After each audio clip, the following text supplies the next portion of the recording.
Tá certo, doutor. E outra queixa de vocês, né, que motivou esse protesto de hoje, é a interferência das empresas, dos planos de saúde, na autonomia dos profissionais.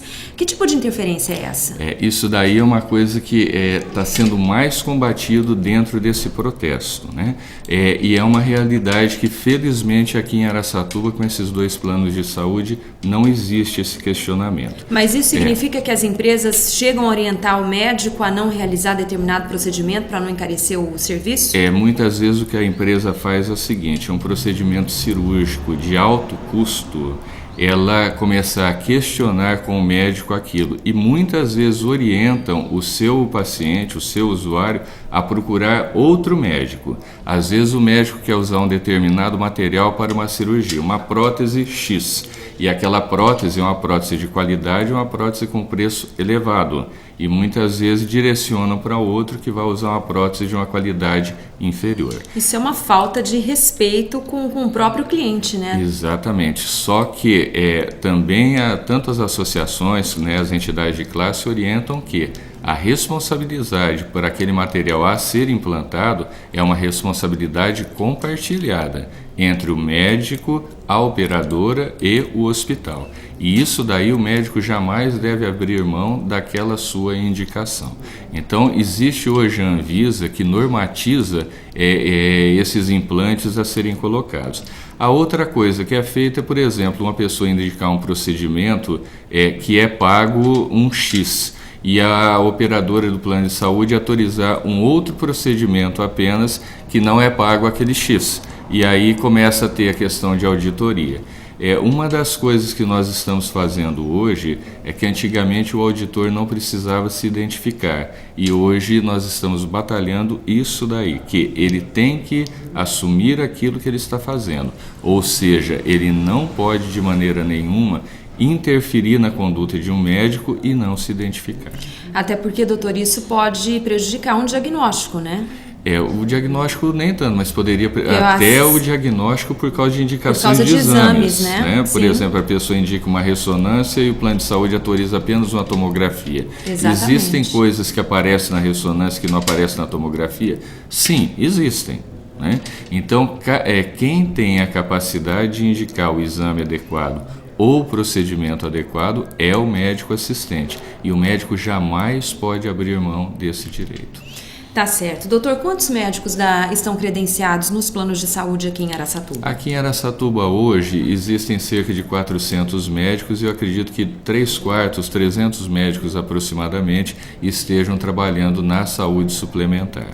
E a saúde suplementar, ela tem uma responsabilidade muito grande. Imagine que todos essas operadoras de planos de saúde parassem e esses pacientes, 80% deles migrassem para o SUS. Seria um caos na saúde pública do país. Agora, doutor, o que a ANS deveria fazer, na opinião da APM, para melhorar esse cenário? Para evitar, né, até esse tipo de protesto que vai deixar aí muita gente sem atendimento. O senhor me falou no intervalo que cerca de 1.000 pessoas devem ficar sem as consultas eletivas, né, que não são urgência e emergência. O que acontece? A ANS, eu vou dar um outro exemplo da ANAC. A ANAC, ela pode interferir no preço da passagem aérea, mas ela não tem poder de interferir no quanto a empresa paga para o piloto do avião. Esse seria o exemplo que eu daria. Mas a ANS já está atuando de que maneira? Ela está obrigando que no contrato entre o médico e a operadora de saúde exista uma cláusula de reajuste periódico e no que ele será baseado. E hoje todo médico que tiver um contrato com uma operadora de saúde e que não existir esse contrato essa cláusula de atualização do honorário, ele deve denunciar, e já existe multa prevista para a operadora de saúde. Lembrando que cooperativas médicas é diferente, porque você não tem como fazer uma cláusula de reajuste para com você mesmo, já que você é o dono da cooperativa e não poderia fazer isso. Dentro da cooperativa, talvez exista até a adesão ao movimento, né, com a suspensão do atendimento hoje, mas é em sinal de apoio ao movimento nacional. Tá certo, doutor. E é bom lembrar que os atendimentos de urgência e emergência serão mantidos. Todos os atendimentos de urgência, emergência, claro, se chegar uma pessoa no hospital tendo um filho, é óbvio que essa pessoa não vai falar, ó, volta aí para dentro e volte amanhã aqui, não tem nada disso. Os hospitais estão cientes, preparados, existe todo um apoio do hospital e uma logística preparada para o dia de hoje, isso não só em Araçatuba, mas em âmbito nacional. Bem, já que o senhor começou o programa falando do Dia Mundial da Saúde, eu gostaria que o senhor me dissesse como é que está a saúde do araçatubense. Olha, eu acho que tem melhorado muito em função de algumas coisas, né? Primeiro, em função de educação. Muitas informações e muitas campanhas de saúde estão sendo feitas. O programa de saúde da família, sem dúvida nenhuma, mudou muito, porque a pessoa acostumou mais a ir no médico. Então, eu diria assim, que o brasileiro hoje, o araçatubense hoje, né? Ele realmente está se preocupando um pouquinho mais com a saúde.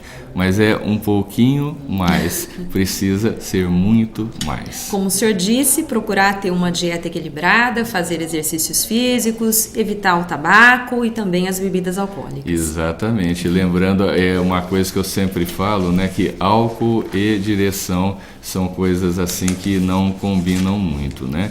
Mas o essencial é fazer uma dieta balanceada. Não precisa ser aquela coisa nazista, mas uma dieta balanceada. Eu tenho um amigo que ele é meio nazista assim, e ele diz que a dieta é muito fácil fazer. Você coloca a coisa na boca. Se for gostosa, você cospe, porque não pode. Essa foi muito boa, essa é boa, doutor. Doutor, muito obrigada pela sua participação no Cidade Aberta. Um ótimo dia para o senhor. Sou eu que agradeço e uma boa saúde a todos vocês. Muito obrigada.